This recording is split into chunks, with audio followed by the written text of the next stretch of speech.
Famous story channel में आपका स्वागत है। आइए आज हम आपको सुनाते हैं जयशंकर प्रसाद की मशहूर कहानी पुरस्कार। आर्द्रा नक्षत्र, आकाश में काले काले बादलों की घुमड़, जिसमें देव दुंदुभी का गंभीर घोष, प्राची के एक निरभ्र कोने से स्वर्ण पुरुष झांकने लगा था। देखने लगा महाराज की सवारी। शैलमाला के अंचल में समतल उर्वरा भूमि से सोंधी बास उठ रही थी। नगर तोरण से जयघोष हुआ। भीड़ में गजराज का चामरधारी शुंड उन्नत दिखाई पड़ा। वो हर्ष और उत्साह का समुद्र हिलोर भरता हुआ आगे बढ़ने लगा। प्रभात की हेम किरणों से अनुरंजित नन्ही नन्ही बूंदों का एक झोंका स्वर्ण मल्लिका के समान बरस पड़ा। मंगल सूचना से जनता ने हर्ष ध्वनि की। रथों, हाथियों और अश्वारोहियों की पंक्ति जम गई। दर्शकों की भीड़ भी कम न थी। गजराज बैठ गया। सीढ़ियों से महाराज उतरे। सौभाग्यवती और कुमारी सुंदरियों के दो दल आम्र पल्लवों से सुशोभित मंगल कलश और फूल, कुमकुम तथा खीलों से भरे थाल लिए मधुर गान करते हुए आगे बढ़े। महाराज के मुख पर मधुर मुस्कान थी। पुरोहित वर्ग ने स्वसत्यन किया। स्वर्ण रंजित हल्की मूठ पकड़कर महाराज ने जूते हुए सुंदर पुष्ट बैलों को चलने का संकेत किया। बाजे बजने लगे। किशोरी कुमारियों ने खीलों और फूलों की वर्षा की। कौशल का यह उत्सव प्रसिद्ध था। एक दिन के लिए महाराज को कृषक बनना पड़ता। उस दिन इंद्र पूजन की धूमधाम होती। गोठ होती। नगर निवासी उस पहाड़ी भूमि में आनंद मनाते। प्रतिवर्ष कृषि का यह महोत्सव उत्साह से संपन्न होता। दूसरे राज्यों से भी युवक राजकुमार इस उत्सव में बड़े चाव से आकर योग देते। मगध का एक राजकुमार अरुण अपने रथ पर बैठा बड़े कुतूहल से यह दृश्य देख रहा था। बीजों का एक बाल लिए कुमारी मधुलिका महाराज के साथ थी। बीज बोते हुए महाराज जब हाथ बढ़ाते तब मधुलिका उनके सामने थाल कर देती। यह खेत मधुलिका का था, जो इस साल महाराज की खेती के लिए चुना गया था। इसलिए बीज देने का सम्मान मधुलिका को ही मिला। वो कुमारी थी, सुंदरी थी। कौशेय वसन उसके शरीर पर इधर उधर लहराता हुआ स्वयं शोभित हो रहा था। वो कुंभी उसे संभालती और कभी अपने रूखे हलकों को। कृषक बालिका के शुभ्र भाल पर श्रमकड़ों की भी कमी न थी। वे सब बरौनियों में गुंधे जा रहे थे। सम्मान और लज्जा उसके अधरों पर मंद मुस्कुराहट के साथ सिहर उठते। किंतु महाराज को बीज देने में उसने शिथिलता नहीं की। सब लोग महाराज का हल चलाना देख रहे थे। विस्मय से, कुतूहल से, और अरुण देख रहा था कृषक कुमारी मधुलिका को। आहा, कितना भोला सौंदर्य, कितनी सरल चितवन। उत्सव का प्रधान कृत्य समाप्त हो गया। महाराज ने मधुलिका के खेत का पुरस्कार दिया। थाल में कुछ स्वर्ण मुद्राएं। वो राजकीय अनुग्रह था। मधुलिका ने थाली सिर से लगा ली, किंतु साथ उसने की स्वर्ण मुद्राओं को महाराज पर ने उछावर करके बिखेर दिया। मधुलिका के उस समय की ऊर्जस्वित मूर्ति लोग आश्चर्य से देखने लगे। महाराज की भ्रुकुटी भी जरा चढ़ी ही थी कि मधुलिका ने सविनय कहा, देव, यह मेरे पितृ पितामहों की भूमि है। इसे बेचना अपराध है, इसलिए मूल्य स्वीकार करना मेरे सामर्थ्य के बाहर है। महाराज के बोलने के पहले ही वृद्ध मंत्री ने तीखे स्वर से कहा, बोध, क्या बक रही है? राजकीय अनुग्रह का तिरस्कार? तेरी भूमि से चौगुना मूल्य है। फिर कौशल का तो यह सुनिश्चित राष्ट्रीय नियम है। तो आज से राजकीय रक्षण पाने की अधिकारिणी हुई। इस धन से अपने को सुखी बना। राजकीय रक्षण की अधिकारिणी तो सारी प्रजा है मंत्रीवर। महाराज को भूमि समर्पण करने में तो मेरा कोई विरोध न था और न है, किंतु मूल्य स्वीकार करना असंभव है। मधुलिका उत्तेजित हो उठी। महाराज के संकेत करने पर मंत्री ने कहा, देव, वाराणसी युद्ध की अन्यतम वीर सिंहमित्र की यह एकमात्र कन्या है। महाराज चौंक उठे। सिंहमित्र की कन्या, जिसने मगध के सामने कौशल की लाज रख ली थी, उसी वीर की मधुलिका कन्या है? हाँ देव, सविनय मंत्री ने कहा। इस उत्सव के परंपरागत नियम क्या है मंत्रीवर? महाराज ने पूछा। देव, नियम तो बहुत साधारण है। किसी भी अच्छी भूमि को इस उत्सव के लिए चुनकर नियमानुसार पुरस्कार स्वरूप उसका मूल्य दे दिया जाता है। वो भी अत्यंत अनुग्रह पूर्वक, अर्थात भू संपत्ति का चौगुना मूल्य उसे मिलता है। उस खेती को वही व्यक्ति वर्ष भर देखता है, वो राजा का खेत कहा जाता है। महाराज को विचार संघर्ष से विश्राम की अत्यंत आवश्यकता थी। महाराज चुप रहे। जयघोष के साथ सभा विसर्जित हुई। सब अपने अपने शिविरों में चले गए, किंतु मधुलिका को उत्सव में फिर किसी ने न देखा। वो अपने खेत की सीमा पर विशाल मधुक वृक्ष के चिकने हरे पत्तों की छाया में अनमनी चुपचाप बैठी रही। रात्रि का उत्सव अब विश्राम ले रहा था। राजकुमार अरुण उसमें सम्मिलित नहीं हुआ, अपने विश्राम भवन में जागरण कर रहा था। आंखों में नींद न थी, प्राची में जैसे गुलाली खिल रही थी। वो रंग उसकी आंखों में था। सामने देखा तो मुंडेर पर कपोती एक पैर पर खड़ी पंख फैलाए अंगड़ाई ले रही थी। अरुण उठ खड़ा हुआ। द्वार पर सुसज्जित अश्व था। वो देखते देखते नगर तोरण पर जा पहुंचा। रक्षकगण ऊँघ रहे थे। अश्व के पैरों के शब्द से चौंक उठे। युवक कुमार तीर सा निकल गया। सिंधु देश का तुरंग प्रभात के पवन से पुलकित हो रहा था। घूमता घूमता अरुण उसी मधुक वृक्ष के नीचे पहुंचा, जहां मधुलिका अपने हाथ पर सिर धरे हुए खिन्न निद्रा का सुख ले रही थी। अरुण ने देखा एक छिन्न माधवी लता वृक्ष की शाखा से च्युत होकर पड़ी है। सुमन मुकुलित भ्रमर निस्पंद थे। अरुण ने अपने अश्व को मौन रहने का संकेत किया उस सुषमा को देखने के लिए, परंतु कोकिल बोल उठा। जैसे उसने अरुण से प्रश्न किया, छी, कुमारी के सोए हुए सौंदर्य पर दृष्टिपात करने वाले दृष्ट, तुम कौन? मधुलिका की आंखें खुल पड़ी। उसने देखा एक अपरिचित युवक। वो संकोच से उठ बैठी। भद्रे, तुम ही न कल के उत्सव की संचालिका रही हो? हाँ, उत्सव ही तो था। कल सम्मान क्यों आपको कल का स्वप्न सता रहा है? भद्र, आप क्या मुझे इस अवस्था में संतुष्ट न रहने देंगे? मेरा हृदय तुम्हारी उस छवि का भक्त बन गया है देवी। मेरे उस अभिनय का, मेरी विडंबना का, आह, मनुष्य कितना निर्दय है, अपरिचित। क्षमा करो, जाओ अपने मार्ग। सरलता की देवी, मैं मगध का राजकुमार तुम्हारे अनुग्रह का प्रार्थी हूँ। मेरे हृदय की भावना अवगुंठन में रहना नहीं जानती, उसे अपनी राजकुमार, मैं कृषक बालिका हूँ, आप नंदन बिहारी, और मैं पृथ्वी पर परिश्रम करके जीने वाली। आज मेरी स्नेह की भूमि पर से मेरा अधिकार छीन लिया गया है। मैं दुख से विकल हूँ, मेरा उपहास न करो। मैं कौशल नरेश से तुम्हारी भूमि तुम्हें दिलवा दूंगा। नहीं, वो कौशल का राष्ट्रीय नियम है। मैं उसे बदलना नहीं चाहती, चाहे मुझे उससे कितना ही दुख हो। तब तुम्हारा रहस्य क्या है? यह रहस्य मानव हृदय का है, मेरा नहीं। राजकुमार, नियमों से यदि मानव हृदय बाध्य होता तो आज मगध के राजकुमार का हृदय किसी राजकुमारी की ओर न खिंचकर एक कृषक बालिका का अपमान करने न आता। मधुलिका उठ खड़ी हुई। चोट खाकर राजकुमार लौट पड़ा। किशोर किरणों में उसका रत्न किरीट चमक उठा। अश्ववेग से चला जा रहा था और मधुलिका निष्ठुर प्रहार करके क्या स्वयं आहत न हुई? उसके हृदय में टीस सी होने लगी। वह सजल नेत्रों से उठती हुई धूल देखने लगी। मधुलिका ने राजा का प्रतिपादन अनुग्रह नहीं लिया। वह दूसरे खेतों में काम करती और चौथे पहर रूखी सूखी खाकर पड़ रहती। मधुप वृक्ष के नीचे छोटी सी पर्ण कुटीर थी। सूखे डंठलों से उसकी दीवार बनी थी। मधुलिका का वही आश्रय था। कठोर परिश्रम से जो रूखा अन्न मिलता वह इसकी सांसों को बढ़ाने के लिए पर्याप्त था। दुबले होने पर भी उसके अंग पर तपस्या की कांति थी। आसपास के कृषक उसका आदर करते। वो एक आदर्श बालिका थी। दिन, सप्ताह, महीने और वर्ष बीतने लगे। शीतकाल की रजनी मेघों से भरा आकाश, जिसमें बिजली की दौड़ धूप, मधुलिका का छाजन टपक रहा था। ओढ़ने की कमी थी। वो ठिठुर कर एक कोने में बैठी थी। मधुलिका अपने अभाव को आज बढ़ाकर सोच रही थी।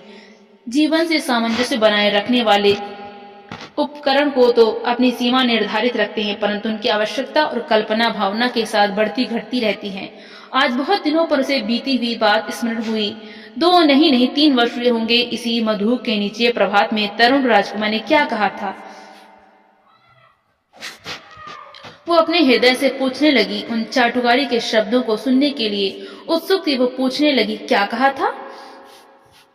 दुख दग्ध हृदय उन स्वप्न सी बातों को स्मरण रख सकता था, और स्मरण ही होता तो भी कष्टों की इस काली निशा में वो कहने का साहस करता। हाय रे विडंबना! आज मधुलिका उस बीते हुए क्षण को लौटा लेने के लिए विकल थी। दारिद्र्य की ठोकरों ने इसे व्यथित और अधीर कर दिया है। मगध की प्रासाद माला के वैभव का काल्पनिक चित्र उन सूखे डंठलों के रंध्रों से नम में बिजली के आलोक में नाचता हुआ दिखाई देने लगा। खिलवाड़ी शिशु जैसे श्रावण की संध्या में जुगनू को पकड़ने के लिए हाथ लपकाता है, वैसे ही मधुलिका मन ही मन कर रही थी। अभी वो निकल गया। वर्षा ने भीषण रूप धारण किया। गड़गड़ाहट बढ़ने लगी। ओले पड़ने की संभावना थी। मधुलिका अपनी जर्जर झोपड़ी के लिए कांपती। सहसा बाहर कुछ शब्द हुआ। कौन है यहाँ? पथिक को आश्रय चाहिए। मधुलिका ने डंठलों का कपाट खोल दिया। बिजली चमक उठी। उसने देखा एक पुरुष घोड़े की डोर पकड़े खड़ा है। सहसा वो चिल्ला उठी, राजकुमार! मधुलिका! आश्चर्य से युवक ने कहा। एक क्षण के लिए सन्नाटा छा गया। मधुलिका अपनी कल्पना को सहसा प्रत्यक्ष देखकर चकित हो गई। इतने दिनों के बाद आज फिर? अरुण ने कहा, कितना समझाया मैंने, परंतु मधुलिका अपनी दयनीय अवस्था पर संकेत करने देना नहीं चाहती थी। उसने कहा, और आज आपकी यह क्या दशा है? सिर झुकाकर अरुण ने कहा, मैं मगध का विद्रोही निर्वासित कौशल में जीविका खोजने आया हूँ। मधुलिका उस अंधकार में हंस पड़ी। मगध का विद्रोही राजकुमार का स्वागत करे? एक अनाथनी कृषक बालिका? यह भी एक विडंबना है, तो भी मैं स्वागत के लिए प्रस्तुत हूँ। शीतकाल की निस्तब्ध रजनी, कोहरे से धुली हुई चांदनी, हाड़ कपा देने वाला समीर, तो भी अरुण और मधुलिका दोनों पहाड़ी गह्वर के द्वार पर वट वृक्ष के नीचे बैठे हुए बातें कर रहे हैं। मधुलिका की वाणी में उत्साह था, किंतु अरुण जैसे अत्यंत सावधान होकर बोलता। मधुलिका ने पूछा, जब तुम इतनी विपन्न अवस्था में हो तो फिर इतने सैनिकों को साथ रखने की क्या आवश्यकता है? मधुलिका, बाहुबल ही तो वीरों की आजीविका है। ये मेरे जीवन मरण के साथी हैं। भला मैं इन्हें कैसे छोड़ देता और करता ही क्या? क्यों? हम लोग परिश्रम से कमाते और खाते। अब तो तुम भूल ना करो, मैं अपने बाहुबल पर भरोसा करता हूँ। नए राज्य की स्थापना कर सकता हूँ। निराश क्यों हो जाऊं? अरुण के शब्दों में कंपन था। वो जैसे कुछ कहना चाहता था पर कह न सकता था। नवीन राज्य? ओहो, तुम्हारा उत्साह तो कम नहीं। भला कैसी? कोई ढंग बताओ तो मैं भी कल्पना का आनंद ले लूं। कल्पना का आनंद नहीं मधुलिका, मैं तुम्हें राजरानी के सम्मान में सिंहासन पर बिठाऊंगा। तुम अपने छिने हुए खेत की चिंता करके भयभीत न हो। एक क्षण में सरल मधुलिका के मन में प्रमाद का अंधड़ बहने लगा। द्वंद्व मच गया। उसने सहसा कहा, आह, मैं सचमुच आज तक तुम्हारी प्रतीक्षा करती रही राजकुमार। अरुण ढिठाई से उसके हाथों को दबाकर बोला, तो मेरा भ्रम था, तुम सचमुच मुझे प्यार करती हो। युवती का वक्ष फूल उठा। हाँ, वो हाँ भी नहीं कह सकी, ना भी नहीं। अरुण ने उसकी अवस्था का अनुभव कर लिया। कुशल मनुष्य के समान उसने अवसर को हाथ से न जाने दिया। तुरंत बोल उठा, तुम्हारी इच्छा हो तो प्राणों से पण लगाकर मैं तुम्हें इस कौशल सिंहासन पर बिठा दूं। मधुलिके, अरुण के खड़क का आतंक देखेगी? मधुलिका एक बार कांप उठी। वो कहना चाहती थी नहीं, किंतु उसके मुंह से निकला क्या? सत्य मधुलिका, कौशल नरेश तभी से तुम्हारे लिए चिंतित हैं। मैं जानता हूँ तुम्हारी साधारण से प्रार्थना वो अस्वीकार न करेंगे, और मुझे यह भी विदित है कि कौशल के सेनापति अधिकांश सैनिकों के साथ पहाड़ी दस्युओं का दमन करने के लिए बहुत दूर चले गए हैं। मधुलिका की आंखों के आगे बिजलियां हंसने लगी। दारुण भावना से उसका मस्तक विकृत हो उठा। अरुण ने कहा, तुम बोलती नहीं हो? जो कहोगे वो करूंगी, मंत्र मुग्ध सी मधुलिका ने कहा। स्वर्ण मंच पर कौशल नरेश अर्धनिद्रित अवस्था में आंखें मुकुलित किए हैं। एक चामधारिणी युवती पीछे खड़ी अपनी कलाई बड़ी कुशलता से घुमा रही है। चामर के शुभ्र आंदोलन उस प्रकोष्ठ में धीरे धीरे संचालित हो रहे हैं। तांबूल वाहिनी प्रतिमा के समान दूर खड़ी है। प्रतिहारी ने आकर कहा, जय हो देव, एक स्त्री कुछ प्रार्थना लेकर आई है। आंख खोलते हुए महाराज ने कहा, स्त्री प्रार्थना करने आई? आने दो। प्रतिहारी के साथ मधुलिका आई। उसने प्रणाम किया। महाराज ने स्थिर दृष्टि से उसकी ओर देखा और कहा, तुम्हें कहीं देखा है? 3 बरस हुए देव, मेरी भूमि खेती के लिए ली गई थी।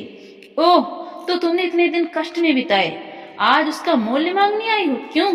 अच्छा, तुम्हें मिलेगा प्रतिहारी। नहीं महाराज, मुझे मूल्य नहीं चाहिए। मूर्ख, फिर क्या चाहिए? उतनी ही भूमि, दुर्ग के दक्षिणी नाले के समीप की जंगली भूमि, वहीं मैं अपनी खेती करूंगी। मुझे एक सहायक मिल गया है, वो मनुष्य से मेरी सहायता करेगा। भूमि को समतल भी बनाना होगा।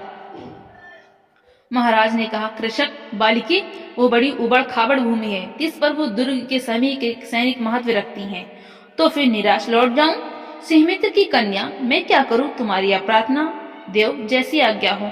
जाओ, तुम श्रमजीवियों को उसमें लगाओ। मैं अमात्य को आज्ञा पत्र देने का आदेश करता हूँ। जय हो देव कहकर प्रणाम करती हुई मधुलिका राजमंदिर के बाहर आई। दुर्ग के दक्षिण भयावने नाले के तट पर घना जंगल है। आज मनुष्यों के पद संचार से शून्यता भंग हो रही थी। अरुण के छिपे हुए मनुष्य स्वतंत्रता से इधर उधर घूमते थे। झाड़ियों को काटकर पथ बन रहा था। नगर दूर था, फिर उधर यूं ही कोई नहीं आता था। फिर अब तो महाराज की आज्ञा से वहां मधुलिका का अच्छा सा खेत बन रहा था। तब इधर की किसको चिंता होती? एक घने कुंज में अरुण और मधुलिका एक दूसरे को हर्षित नेत्रों से देख रहे थे। संध्या हो चली थी। उस निविड़ वन में उन नवागत मनुष्यों को देखकर पक्षीगण अपने नीड़ को लौटते हुए अधिक कोलाहल कर रहे थे। प्रसन्नता से अरुण की आंखें चमक उठी। सूर्य के अंतिम किरण झुरमुट में घुसकर मधुलिका के कपोलों से खेलने लगी। अरुण ने कहा, 4 प्रहर और विश्वास करो, प्रभात में ही इस जीर्ण कलेवर कौशल राष्ट्र की राजधानी श्रावस्ती में तुम्हारा अभिषेक होगा और मगध से निर्वासित मैं एक स्वतंत्र राष्ट्र का अधिपति बनूंगा। मधुलिके, भयानक अरुण, तुम्हारा साहस देखकर मैं चकित हो रही हूँ। केवल 100 सैनिकों से तुम? रात के तीसरे पहर मेरी विजय यात्रा होगी, तो तुमको इस विजय पर विश्वास है? अवश्य। तुम अपनी झोपड़ी में यह रात बिताओ, प्रभात से तो राजमंदिर ही तुम्हारा लीला निकेतन बनेगा। मधुलिका प्रसन्न थी, किंतु अरुण के लिए उसकी कल्याण कामना सशंक थी। वो कभी कभी उद्विग्न सी होकर बालकों के समान प्रश्न कर बैठती। अरुण उसका समाधान कर देता। सहसा कोई संकेत पाकर उसने कहा, अच्छा, अंधकार अधिक हो गया, अभी तुम्हें दूर जाना है और मुझे भी प्राणपण से इस अभियान के प्रारंभिक कार्य को अर्धरात्रि तक पूरा कर लेना चाहिए। तब रात्रि भर के लिए विदा। मधुलिका उठ खड़ी हुई, कंटीली झाड़ियों से उलझती हुई क्रम से बढ़ने वाले अंधकार में वो झोपड़ी की ओर चली। पथ अंधकारमय था और मधुलिका का हृदय भी निविड़तम से घिरा था। उसका मन सहसा विचलित हो उठा। मधुरता नष्ट हो गई। जितनी सुकल्पना थी वो जैसे अंधकार में विलीन होने लगी। वो भयभीत थी। पहला भय उसे अरुण के लिए उत्पन्न हुआ। यदि वो सफल न हुआ तो? फिर से ऐसा सोचने लगी, वो क्यों सफल हो? श्रावस्ती दुर्ग एक विदेशी के अधिकार में क्यों चला जाए? मगध का चिरशत्रु, ओह, उसकी विजय! कौशल नरेश ने क्या कहा था? सिंहमित्र की कन्या। सिंहमित्र कौशल का रक्षक वीर, उसी की कन्या आज क्या करने जा रही? नहीं नहीं मधुलिका, मधुलिका, जैसे उसके पिता उस अंधकार में पुकार रहे थे, वो पगली की तरह चिल्ला उठी। रास्ता भूल गई। रात एक पहर बीत चली पर मधुलिका अपनी झोपड़ी तक न पहुंची। वो उधेड़-बुन में विचित्र सी चली जा रही थी। उसकी आंखों के सामने कभी सिंहमित्र और कभी अरुण की मूर्ति अंधकार में चित्रित होती जाती। उसे सामने आलोक दिखाई पड़ा। वो बीच पथ में खड़ी हो गई। प्रायः 100 उल्काधारी अश्वारोही चले आ रहे थे और आगे आगे एक वीर अधेड़ सैनिक था। उसके बाएं हाथ में अश्व की वल्गा और दाहिने हाथ में नग्न खड़ग। अत्यंत धीरता से वो टुकड़ी अपने पथ पर चल रही थी, परंतु मधुलिका बीच पथ से हिली नहीं। प्रमुख सैनिक पास आ गया पर मधुलिका अब भी नहीं हटी। सैनिक ने अश्व रोककर कहा, कौन? कोई उत्तर नहीं मिला। तब तक दूसरे अश्वारोही ने सड़क पर कहा, तू कौन है स्त्री? कौशल के सेनापति को उत्तर शीघ्र दे। रमणी जैसे विकार ग्रस्त स्वर में चिल्ला उठी, बांध लो, मुझे बांध लो, मेरी हत्या करो, मैंने अपराधी ऐसा किया है। सेनापति हंस पड़े, बोले, पगली है। पगली नहीं, यदि वही होती तो इतनी विचार वेदना क्यों होती? सेनापति, मुझे बांध लो, राजा के पास ले चलो। क्या है, स्पष्ट कह। श्रावस्ती का दुर्ग एक प्रहर में दसियों के हस्तगत हो जाएगा। दक्षिणी नाले के पार उनका आक्रमण होगा। सेनापति चौंक उठे। उन्होंने आश्चर्य से पूछा, तू क्या कह रही है? मैं सत्य कह रही हूँ, शीघ्रता करो। सेनापति ने 80 सैनिकों को नाले की ओर धीरे धीरे बढ़ने की आज्ञा दी और स्वयं 20 अश्वारोहियों के साथ दुर्ग की ओर बढ़े। मधुलिका एक अश्वारोही के साथ बांध दी गई। श्रावस्ती का दुर्ग कौशल राष्ट्र का केंद्र इस रात्रि में अपने विगत वैभव का स्वप्न देख रहा था। भिन्न राजवंशों ने उसके प्रांतों पर अधिकार जमा लिया है। अब वो केवल कई गांवों का अधिपति है, फिर भी उसके साथ कौशल के अतीत की स्वर्ण गाथाएं लिपटी हैं। वही लोगों की ईर्ष्या का कारण है। जब थोड़े से अश्वारोही बड़े वेग से आते हुए दुर्ग द्वार पर रुके, तब दुर्ग के प्रहरी चौंक उठे। उल्का के आलोक में उन्होंने सेनापति को पहचाना। द्वार खुला। सेनापति घोड़े की पीठ से उतरे। उन्होंने कहा, अग्निसेन, दुर्ग में कितने सैनिक होंगे? सेनापति की जय हो, 200। उन्हें शीघ्र ही एकत्र करो, परंतु बिना किसी शब्द के। 100 को लेकर तुम शीघ्र ही चुपचाप दुर्ग के दक्षिण की ओर चलो, आलोक और शब्द ना हो। सेनापति ने मधुलिका की ओर देखा। वो खोल दी गई। उसे अपने पीछे आने का संकेत कर सेनापति राजमंदिर की ओर बढ़े। प्रतिहारी ने सेनापति को देखते ही महाराज को सावधान किया। वो अपनी सुख निद्रा के लिए प्रस्तुत हो रहे थे, किंतु सेनापति और साथ में मधुलिका को देखते चंचल हो उठे। सेनापति ने कहा, जय हो देव, इस स्त्री के कारण मुझे इस समय उपस्थित होना पड़ा है। महाराज ने स्थिर नेत्रों से देखकर कहा, सिंहमित्र की कन्या फिर यहाँ क्यों? क्या तुम्हारा क्षेत्र नहीं बन रहा है? कोई बाधा? सेनापति, मैंने दुर्ग के दक्षिणी नाले के समीप की भूमि से दी है। क्या उसी संबंध में तुम कुछ कहना चाहते हो? देव, किसी गुप्त शत्रु ने उसी ओर से आज की रात में दुर्ग पर अधिकार कर लेने का प्रबंध किया है और इसी स्त्री ने मुझे पथ में यह संदेश दिया है। राजा ने मधुलिका की ओर देखा। वो कांप उठी। घृणा और लज्जा से वो गड़ी जा रही थी। राजा ने पूछा, मधुलिका, यह सत्य है? हाँ देव। राजा ने सेनापति से कहा, सैनिकों को एकत्र करके तुम चलो, मैं अभी आता हूँ। सेनापति के चले जाने पर राजा ने कहा, सिंहमित्र की कन्या, तुमने एक बार फिर कौशल का उपकार किया। यह सूचना देकर तुमने पुरस्कार का काम किया है। अच्छा, तुम यहीं ठहरो, पहले इन उन आतताइयों का प्रबंध कर लूं। अपने साहसिक अभियान में अरुण बंदी हुआ और दुर्ग उल्का के आलोक में अतिरंजित हो गया। भीड़ ने जयघोष किया, सबके मन में उल्लास था। श्रावस्ती दुर्ग आज एक दस्यु के हाथ में जाने से बचा था। आबाल वृद्ध नारी आनंद से उन्मत्त हो उठे। उषा के आलोक में सभा मंडप दर्शकों से भर गया। बंदी अरुण को देखते ही जनता ने रोष से हुंकार करते हुए कहा, वध करो। राजा ने सबसे सहमत होकर आज्ञा दी, प्राण दंड। मधुलिका बुलाई गई, वो पगली सी आकर खड़ी हो गई। कौशल नरेश ने पूछा, मधुलिका तुझे जो पुरस्कार लेना हो मांग। वो चुप रही। राजा ने कहा, मेरी निज की जितनी खेती है मैं सब तुझे देता हूँ। मधुलिका ने एक बार बंदी अरुण की ओर देखा। उसने कहा, मुझे कुछ ना चाहिए। अरुण हंस पड़ा। राजा ने कहा, नहीं मैं तुझे अवश्य दूंगा, मांग ले तो मुझे भी प्राण दंड मिले। वो कहती हुई वो बंदी अरुण के पास जा खड़ी हुई।